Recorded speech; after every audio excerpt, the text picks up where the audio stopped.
जल्द होगी उत्तराखंड के हाथी कॉरिडोर निर्माण।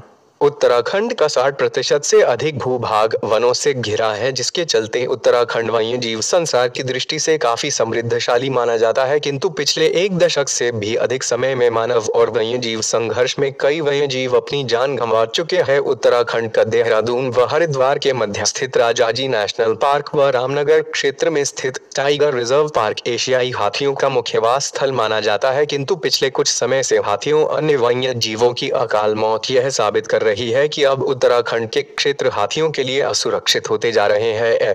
बताते चलें कि उत्तराखंड हाथी व अन्य वन्य जीवों के लिहाज से धनी माना जाता है।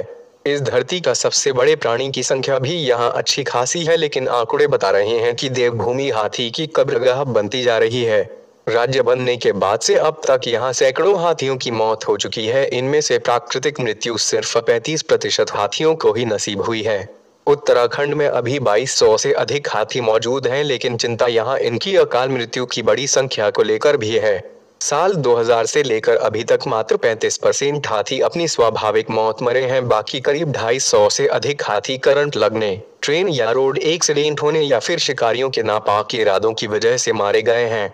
बीते 19 साल में सिर्फ बिजली के तारों की चपेट में आने से 37 हाथी मारे गए हैं और इतने ही हाथियों की ट्रेन से कटकर मौत हुई है।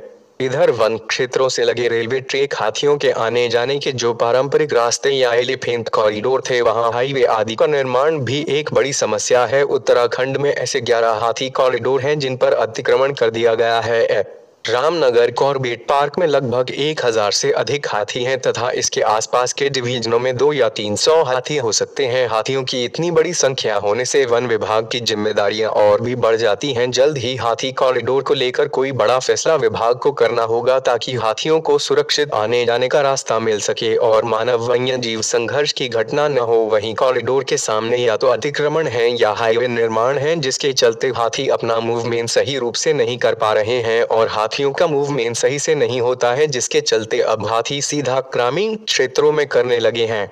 इधर उत्तराखंड प्रमुख वन संरक्षक जयराज ने बताया है कि उत्तराखंड में 10 से अधिक हाथी कॉरिडोर है, जिनको बनाने की कवायद तेज चल रही है। उन्होंने बताया कि सभी कॉरिडोर को मॉडल कॉरिडोर बनाया जाएगा, जिसके लिए जल्द ही इस मसले पर अधिकारियों के साथ बैठक कर हाथी कॉरिडोर निर्माण के लिए कार्य में तेजी लाने की दिशा में काम करना शुरू किया जाएगा। साथ ही उन्होंने चेतावनी दी है कि अगर हाथी कॉरिडोर निर्माण में कोई भी अतिक्रमण बाधा उत्पन्न करता है तो उसके खिलाफ कार्यवाही अमल में लाई जाएगी। को हम लोग रिवाइव कर रहे हैं उत्तराखंड में।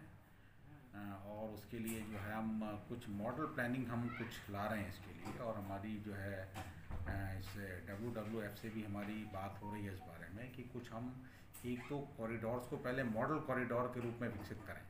ठीक है ना, कॉरिडोर तो उत्तराखंड में 10 से ज़्यादा हैं, और हम ये चाहते हैं कि एक उसका बाकायदा उस पर एक फॉर्मल काम हो उस पर, और एक मॉडल कॉरिडोर कैसा होना चाहिए उसको हम एक बनाएं, और उसके बाद फिर हम वो चीज़ और जगह भी अप्लाई करें।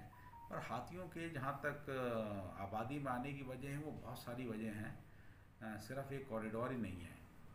देखिए, जहाँ तक मैं समझता हूँ कि कोई भी बड़ा इस्टेब्लिशमेंट आता है तो फॉरेस्ट डिपार्टमेंट से वो NOC लेता है, और ये वाइल्ड लाइफ की बात भी देखी जाती है उसमें। वाइल्ड लाइफ के लोग भी उस चीज़ को एग्जामिन करते हैं, और अनापत्ति तो तभी दी जाती है जबकि कोई ये बात आए कि साहब वास्तव में बड़ा वाइल्ड लाइफ के लिए कोई हिंड्रेंस हो रहा है।